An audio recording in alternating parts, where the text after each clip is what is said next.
Have you ever sat down to a meal and thought, man, this just doesn't taste the way it used to? Like the food hasn't changed, but somehow your body's relationship with it has. Maybe you've noticed that by 2 in the afternoon you're dragging. Not just a little tired. I mean that deep, heavy fatigue that makes you want to cancel everything and just sit in your recliner. And maybe you've been told your blood sugar numbers aren't great. Maybe you're already on medication. Maybe you're watching your diet but feeling like nothing's really moving the needle. If that sounds like you, stick with me. Because today I'm going to share something that might genuinely surprise you. And it's not some exotic supplement from the other side of the world. It's not a new pill. It's something that's probably sitting in your pantry right now, or that you can pick up at any grocery store in America for a couple of bucks. I'm Dr. Isabella Norris. I've been practicing for over 15 years, and in that time, I've worked with hundreds of men over 60 who are dealing with type 2 diabetes. And one thing I've learned is that the most powerful changes don't come from the pharmacy. They come from the kitchen. Specifically, they come from one category of food that most American men completely overlook. I'm talking about pulses, lentils, split peas, chickpeas, the whole family. These little legumes are nutritional powerhouses, and most guys don't give them a second thought. Now, I know what some of you are thinking. Lentils? That's hippie food. That's not for me. I get it. When you grew up on steak and potatoes, the idea of sitting down to a bowl of lentil soup doesn't exactly get your heart racing. But here's the thing. I've seen men transform their blood sugar numbers, their energy levels, and even their confidence just by adding the right pulses into their weekly routine. Not replacing everything, not going vegan, just being smart about what goes on the plate. So, let me walk you through 5 specific pulses that I recommend to my patients, and I'll tell you exactly why each one matters, how it works in your body, and how to actually prepare it in a way that you'll enjoy. Because let's be honest, if it doesn't taste good, you're not going to eat it. And if you're not going to eat it, what's the point? Let's start with the one that I think is the most underrated pulse in America. Red lentils. You might have seen these in the store and walked right past them. They're small, they're orangish, and they cook faster than almost any other legume out there. We're talking 20 minutes, no soaking required. For a guy who doesn't want to spend all day in the kitchen, that's a big deal. But here's where it gets really interesting from a diabetes standpoint. Red lentils are loaded with soluble fiber. And soluble fiber is your best friend when it comes to blood sugar management. Here's why. When you eat something high in simple carbs, like white bread or white rice, your blood sugar spikes fast. It shoots up and then it crashes back down. That spike and crash cycle is what leaves you feeling exhausted, irritable, and hungry again an hour later. Soluble fiber slows that whole process down. It creates a gel-like substance in your gut that makes your body absorb glucose gradually instead of all at once. So instead of a roller coaster, you get a gentle hill. Your blood sugar rises slowly, stays steady, and comes back down without the crash. 1 cup of cooked red lentils gives you about 18 grams of protein and 15 grams of fiber. To put that in perspective, most American men get maybe 15 grams of fiber in an entire day. 1 cup of lentils nearly doubles that. The glycemic index of red lentils is around 26, which is considered low. For comparison, white rice is around 73. That's a massive difference. And the best part? Red lentils are incredibly versatile. You can make a simple soup with some chicken broth, garlic, onions, and a squeeze of lemon. Throw in some cumin and smoked paprika, and you've got something that tastes incredible. My patient Robert, he's 67, retired electrician from Ohio. He told me he started making a big pot of red lentil soup every Sunday and eating it for lunch 3 or 4 days a week. Within 2 months, his fasting blood sugar dropped from 186 to 142. That's not a miracle. That's food doing what food is supposed to do. Now let's talk about number 2. And this one is a game changer. Chickpeas, also known as garbanzo beans. Most guys know chickpeas from hummus, and that's great. But there's so much more you can do with them. Chickpeas have a glycemic index of about 28, so they're right there with red lentils in the low category. They're packed with protein, around 15 grams per cup, and they've got a solid amount of magnesium and iron too. Why does that matter? Because magnesium plays a direct role in how your body uses insulin. Research has shown that people with higher magnesium intake tend to have better insulin sensitivity. And for a man over 60 dealing with type 2 diabetes, Improving insulin sensitivity is one of the most important things you can do. It means your body actually uses the insulin it produces more effectively, which means better blood sugar control without necessarily increasing medication. Iron matters too, especially as you age. A lot of men over 60 are mildly anemic and don't even know it. They just chalk up the fatigue to getting older. But when your iron levels are low, your energy tanks. Chickpeas help fill that gap. Now here's a practical tip. Buy a couple of cans of chickpeas and keep them in the pantry. Drain them, rinse them, toss them on a baking sheet with some olive oil, salt, pepper, and whatever spices you like. Roast them at 400 degrees for about 25 minutes. You've got a crunchy, high-protein snack that's better for your blood sugar than a bag of chips or a handful of pretzels. My buddy Dave, he's 71, Vietnam vet, tough as nails, he calls roasted chickpeas his TV snack. Sits down to watch the game with a bowl of those instead of Doritos. His A1C went from 8.1 to 7.2 in 4 months. Food is medicine, people. Number 3, green and yellow split peas. These are the ones your grandma probably used to make split pea soup with a ham bone. And honestly, that's still one of the best ways to eat them. Split peas are an absolute fiber bomb. 1 cup cooked gives you about 16 grams of fiber and 16 grams of protein. Their glycemic index is around 22, which is even lower than lentils and chickpeas. But here's something a lot of people don't talk about. Split peas are particularly good for heart health. And if you're a man over 60 with diabetes, your heart is something you need to be paying attention to. Diabetes dramatically increases your risk of cardiovascular disease. The soluble fiber in split peas helps lower LDL cholesterol, the bad kind. It also contains potassium, which helps regulate blood pressure. So you're getting blood sugar control and heart protection from the same bowl of soup. That's what I call a 2-for-1 deal. I had a patient last year, Frank, 63, came to me after his cardiologist told him his cholesterol was through the roof on top of his diabetes. I put him on a plan that included split pea soup twice a week, along with some other dietary changes. 6 months later, his LDL dropped by 30 points and his blood sugar numbers stabilized. His cardiologist actually called me to ask what we'd been doing. I told him, soup. He laughed, but the numbers don't lie. Now I want to address something that comes up a lot when I talk to my patients.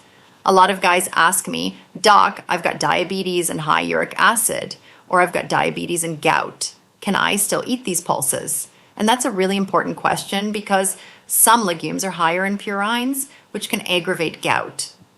The good news is that most research shows plant-based purines don't raise uric acid levels the way animal-based purines do. A 2012 study in the Annals of Rheumatic Diseases found that purine-rich vegetables and legumes were not associated with increased gout risk. But if you've got active gout flares, I'd recommend starting with lower purine options like red lentils and split peas and working with your doctor to find the right balance. Don't just avoid everything out of fear. Get the information and make smart choices. All right, number 4, black beans. Now I know what you're thinking. Beans, the magical fruit. Yeah, I've heard all the jokes. But let me tell you something. Black beans might be the single best food a diabetic man over 60 can eat. Period. They have a glycemic index of about 30. 1 cup gives you 15 grams of protein, 15 grams of fiber, and they're loaded with calcium and iron. Calcium is huge for older men. We talk a lot about women and osteoporosis, but men lose bone density too, especially when you've got diabetes. High blood sugar doesn't just affect your blood. It weakens your bones and your muscles over time. So getting adequate calcium from food sources like black beans is protective. Black beans are also incredibly easy to work into an American diet. Throw them in a chili, add them to a burrito bowl, mix them into a salad, make black bean soup, mash them up and use them as a side instead of mashed potatoes. One of my patients, Gerald, he's 69, lives down in Texas. He started replacing his refried beans with whole black beans seasoned with cumin, garlic, and a little jalapeno. Same Tex-Mex flavors he loves, but way better for his blood sugar. He told me, Doc, I didn't feel like I was on a diet. I just felt like I was eating smarter. That's exactly the mindset I want you guys to have. And number 5, the one that I think deserves way more attention than it gets. Green mung beans. A lot of you might not be familiar with these, but they're becoming more and more available at regular grocery stores not just specialty shops. Mung beans are light, easy to digest, and incredibly nutrient dense. They've got B vitamins, iron, antioxidants, and a solid fiber to protein ratio.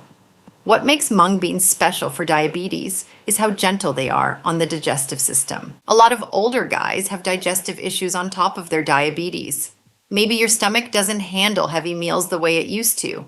Mung beans are your answer. They don't cause the bloating and gas that some other beans do, and they still give you all the blood sugar benefits. And here's a pro tip: sprout them. Sprouted mung beans are a nutritional powerhouse. When you sprout any legume, the enzyme activity increases, the nutrient bioavailability goes up, and the glycemic impact actually goes down even further. You can buy sprouted mung beans at a lot of health food stores now, or you can sprout them yourself at home. Just soak them overnight, drain them, and keep them in a jar with a damp cloth over the top. Rinse them twice a day, and in 2 to 3 days, you've got fresh sprouts. Toss them in a salad, put them on a sandwich, or just eat them plain with a little salt and lemon juice. I had a patient, Tom, 72, retired Marine. He started eating a bowl of sprouted mung beans every morning with his eggs. Told me it was the first time in years he felt like he had real energy before noon. Not jittery caffeine energy. Real sustained clean energy. His morning blood sugar readings dropped an average of 22 points over 3 months. Now let me give you something really practical. A lot of guys tell me, okay, doc, I'm convinced. But how do I actually work all 5 of these into my week without it feeling like a chore? Here's what I tell them. Think of it like a rotation. Monday and Wednesday mornings, make some sprouted mung beans or a quick red lentil dish alongside your eggs. Tuesday and Thursday lunch, have a bowl of split pea soup or a chickpea salad. Friday or Saturday dinner, make a black bean chili or add black beans to whatever you're already cooking. Sunday, make a big batch of mixed pulse soup. Combine red lentils, split peas, and whatever else you've got. Cook it up, portion it out, and you've got easy meals for the week. The key is variety. Each of these pulses brings something slightly different to the table. Different fiber profiles, different mineral content, different flavors. When you rotate them, your body gets a broader spectrum of nutrients, and you never get bored eating the same thing. Now, I want to say something important, and I need you guys to hear me on this. Some of you are sitting there thinking, I'm 65 years old, I'm 70. What difference is this going to make now? And I want to tell you, with everything I've got, it makes all the difference in the world. I've been doing this for over 15 years, and I have seen men in their 70s and even 80s turn their health around with changes exactly like this. Your body doesn't stop responding to good nutrition just because you've got some gray hair. Every single meal is an opportunity. Every bowl of lentil soup, every handful of roasted chickpeas, every scoop of black beans on your plate is your body getting what it needs to function better, to regulate blood sugar better, to protect your heart, to keep your bones strong, to give you the energy to play with your grandkids, to go fishing, to take that morning walk, to do whatever it is that makes your life worth living. Diabetes is not just managed with medication. Medication is important, absolutely. Don't ever stop taking your medication without talking to your doctor. But medication alone is like trying to bail out a boat without plugging the hole. The food you eat is what plugs the hole. And pulses are one of the most effective, affordable, and accessible tools you've got. I also want to mention something that a lot of people brought up when I've talked about this topic before. Some folks say, well, my grandparents ate whatever they wanted and lived to be 90. And that's true for some families. But here's the reality. Our grandparents were also doing physical labor from sunup to sundown. They were walking everywhere. They weren't sitting at a desk or in a recliner for 12 hours a day. The amount of processed food in the average American diet today is completely different from what it was 50 or 60 years ago. So comparing our lifestyle to theirs isn't apples to apples. We have to be more intentional about our food choices because our overall activity level and food environment have changed so dramatically. One more thing. And this one's for the guys who've been trying to eat healthy and feel like it's not working.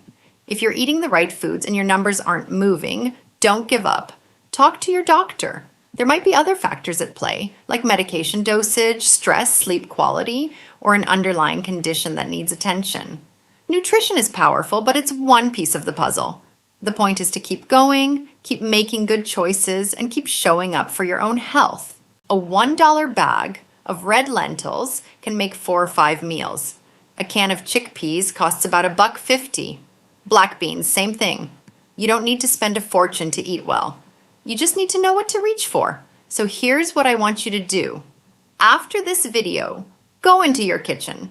Check your pantry. See which of these 5 pulses you already have and which ones you need to pick up next time you're at the store. Start with one. Just one. Make it this week. See how you feel. And then add another one the next week. Small steps. That's how lasting change happens. If you found this helpful, share it with someone who needs to hear it. Your brother, your neighbor, your fishing buddy. Whoever it is in your life who's dealing with diabetes and could use a little hope and a lot of practical advice. Sometimes one piece of information shared at the right time can change someone's life. And if you haven't already, subscribe to this channel and hit that notification bell so you don't miss the next video. I've got a lot more coming for you. We're going to talk about the best breakfast strategies for blood sugar control, how to read nutrition labels like a pro, and a whole lot more. I'm Dr. Isabella Norris, and I'll see you in the next one. Take care of yourselves, gentlemen. Your health is in your hands, and a simple bowl of lentils every day might just be the best decision you make this year.